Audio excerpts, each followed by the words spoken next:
What is going on, everyone? This is Eric coming at you from just outside of Hartford, Connecticut. And today we are going to look at the MLB standings as of May 10th, 2021.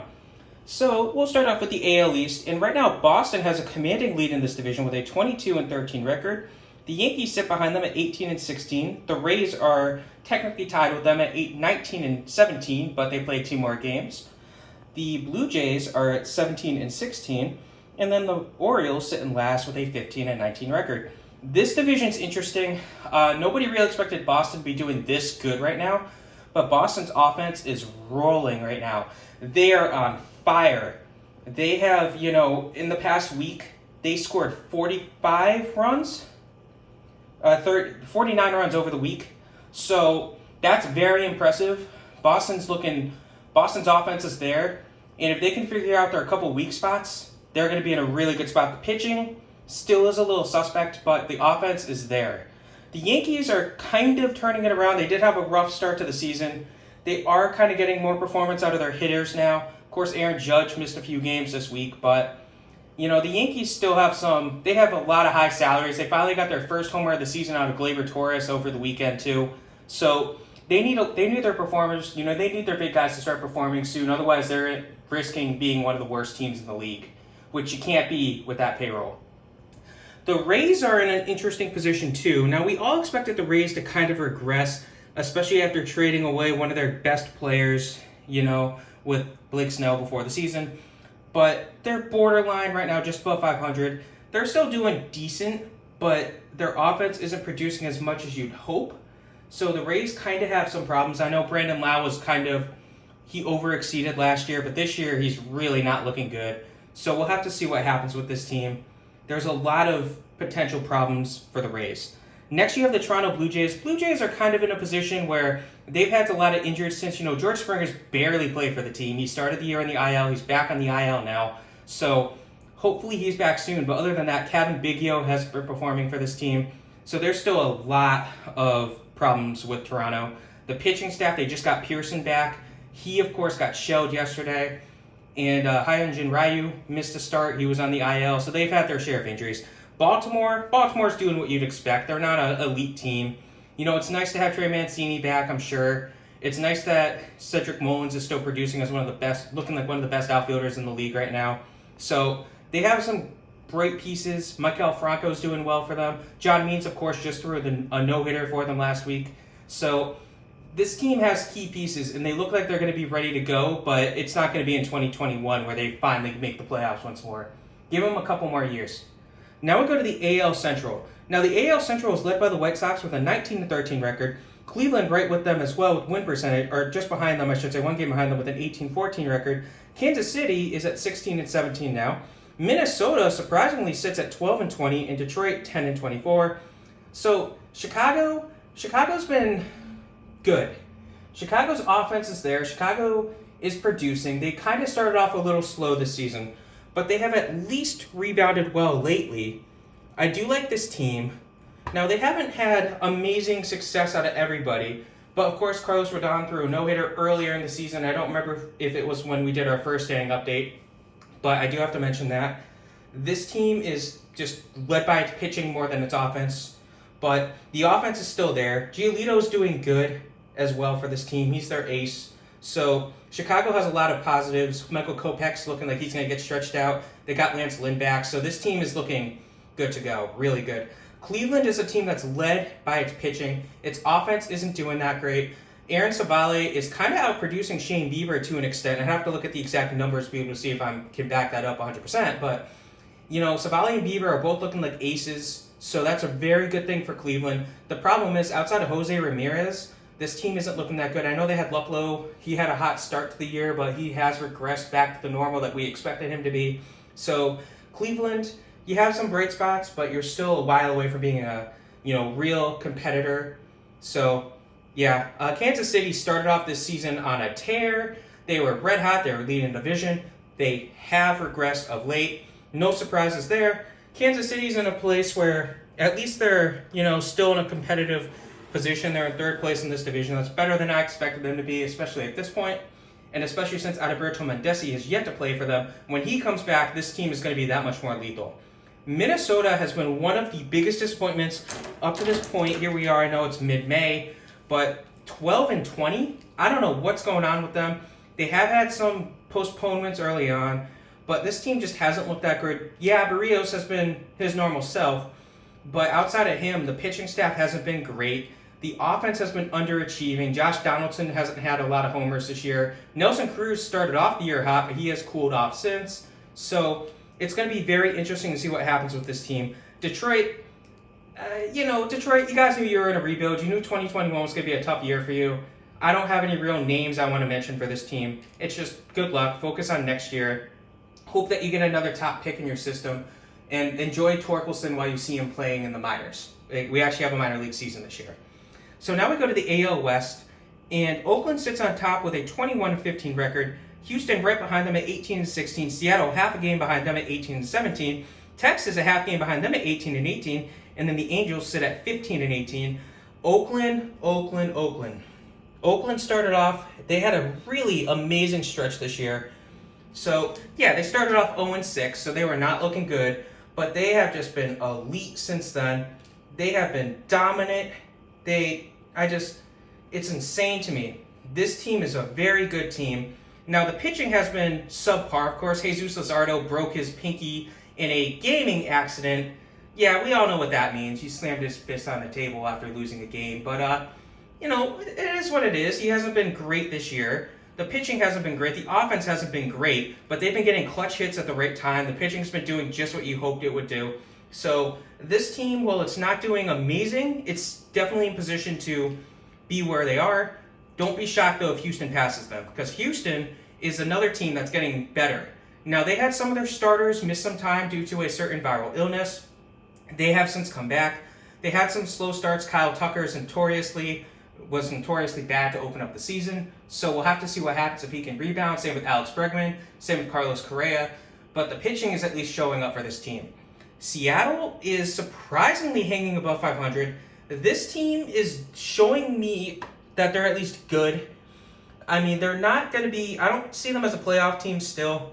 They haven't necessarily wowed me with massive wins. They don't have superstars on their team, but they have very consistent players like Kyle Seager still producing. So Seattle's in a position where they'll make a run in the future. Now we're just waiting on them to call up Jared Kelenic. So Texas, 18-18, red hot start offensively, have cooled off considerably since. Joey Gallo is doing what Joey Gallo does. Strikeouts are there. Home runs are coming around now. But other players on that team, Nate Lau's, he's slowly regressing back to normal too. But he is still showing that he has power in that bat. So, Nate Lowe, sorry.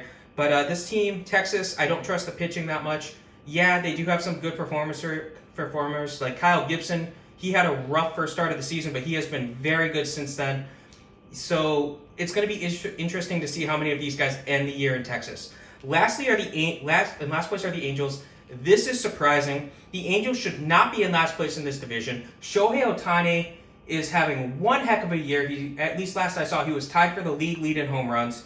So they need to figure out what the heck's going on. They just got rid of Albert Pujols. That was the breaking news from last week. But other than that, the Angels just haven't been producing. The pitching's the real problem. Alex Cobb just got put in the IL. Shohei Ohtani's been dealing with blisters periodically, so he's missed 2 starts due to that. So, I mean, at this point, this team needs to get some pitching now, because how long are you going to have Mike Trout being the best player in baseball and Shohei Ohtani being one of the best players in baseball? It's not going to last much longer. So the Angels need to realize that. Now we're going to go to the NL West, and surprisingly, the San Francisco Giants are leading this division with a 20-14 record. A game and a half behind them are the San Diego Padres. The LA Dodgers are even more surprisingly just a half game above 500 with an 18-17 record. Diamondbacks sit at 15-19, and the Rockies sit in last with a 12-22 record. The Giants are surprising a lot of people. This team is just amazing. I don't understand what's going on. The veterans are producing on this team. This is a team that I thought was going to be rebuilding in 2021. I was dead wrong. Brandon Belt, Brandon Crawford, Buster Posey, these guys have all been producing of late. They're showing their powers back. They're showing the offense is there. So they're really playing. Buster Posey looks like the best catcher in baseball for another year. So we'll have to see. Of course, we're only just over a month into the season, but the Giants are looking like a real sleeper. Disclafani's doing good, so it looks like they might have once again had a great pitcher that they found from the scrap heap of discarded pitchers. It's exciting. The Padres are close to them. The Padres are a very good team. Now, their offense has been sliding of late. They just trashed the Giants yesterday being Sunday, but it is what it is. The Padres are a team that their pitching's kind of been subpar at this point. Blake Snell hasn't looked great. Of course, they're not going to have Clevenger this year, so that's another hit, but we'll have to see what happens with them. They have of course, Tatis is doing amazing, but the rest of the team is finally catching up to him. The Dodgers are probably one of the more disappointing teams. They've lost, I think it's 6 series in a row. So they started off hot, but they've cooled off considerably. It's very surprising to me that the Dodgers of all teams are scuffling right now. The offense is there. It's just the offense isn't producing, or they're having a rough game when the pitching's there. So it's been awful. Kershaw got beat up a couple starts ago. The offense wasn't there to be seen. And then you have another game where they'll have like an 8-2 deficit. They'll come back and tie it up, but then they'll lose in the extras. So the Dodgers need to... I still have confidence in this team.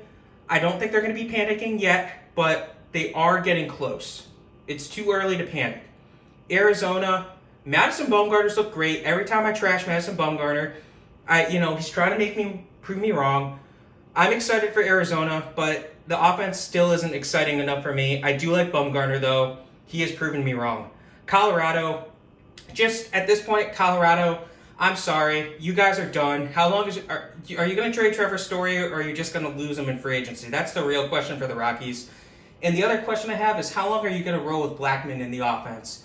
This guy's a black hole on defense.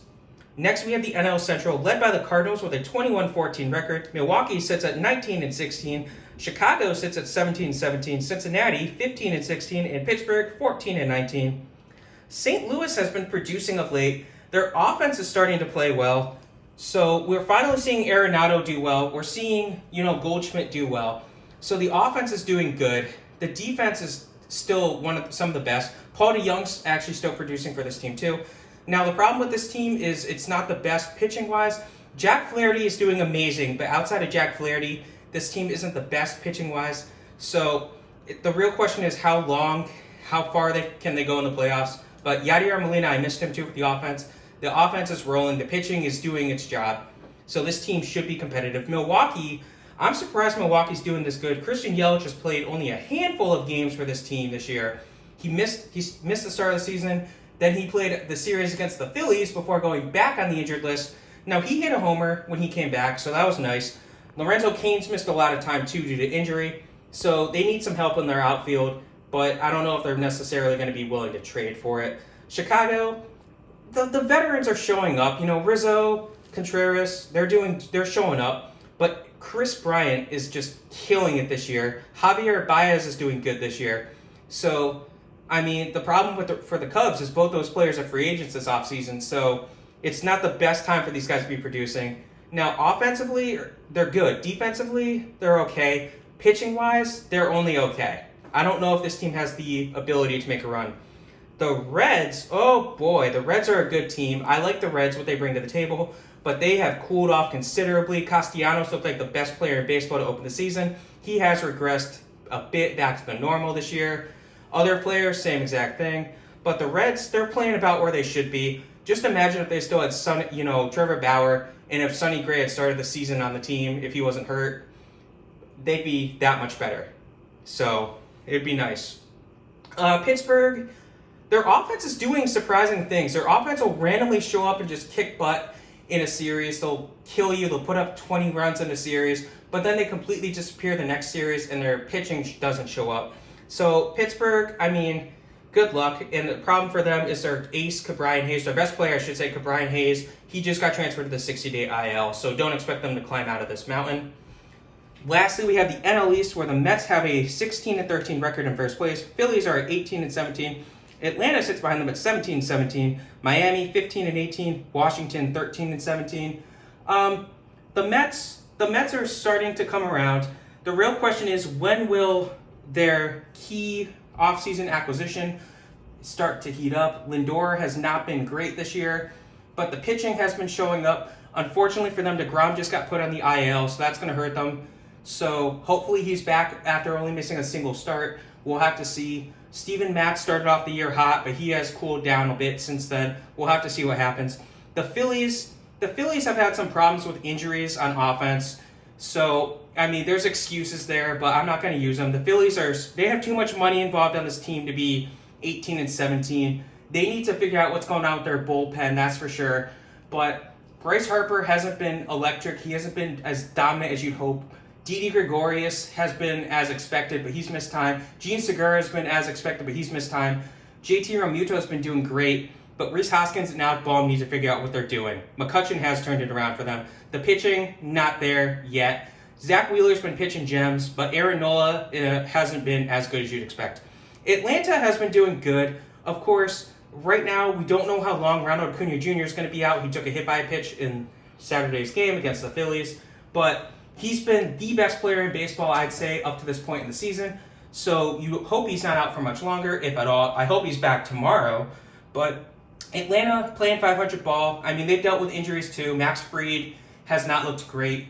They still haven't had, Soroka come back. He was transferred to the 60-day IL recently, so hopefully their pitching reinforcements come back and do well. Of course, Fried had an okay start when he returned. Miami's Miami. I mean, they need Sixto Sanchez to come back. He's hurt. He's currently in the minors, though. He'll be back hopefully by mid-June, I'd have to say would be best case for them. But the offense, Josh Chisholm looked amazing before he got hurt. He's on the IL with a hamstring problem. So the Marlins just can't get lucky. The Marlins are just having bad luck with the injuries. It's coming to their key players. Lastly, Washington. Washington can turn it around. I have confidence in this team.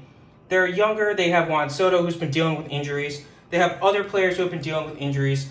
Trey Turner's been doing as good as he can, but they need more players than just Turner. Josh Bell's looked like a disappointment up to this point, but we'll have to see what happens with the NL East. All of these divisions are obviously way too close to call, so it's going to be interesting to see what happens. Also, I missed Milwaukee. I should have talked about Corbin Burns and his electric start. He has yet to walk anybody in 5 or 6 starts. He is currently on a restricted list, obviously due to a viral illness. And Brandon Woodruff has also been amazing. I forgot to mention those two guys. But I hope you guys enjoyed this video. These are the standings as of the morning of May 10th. Have a good rest of your day.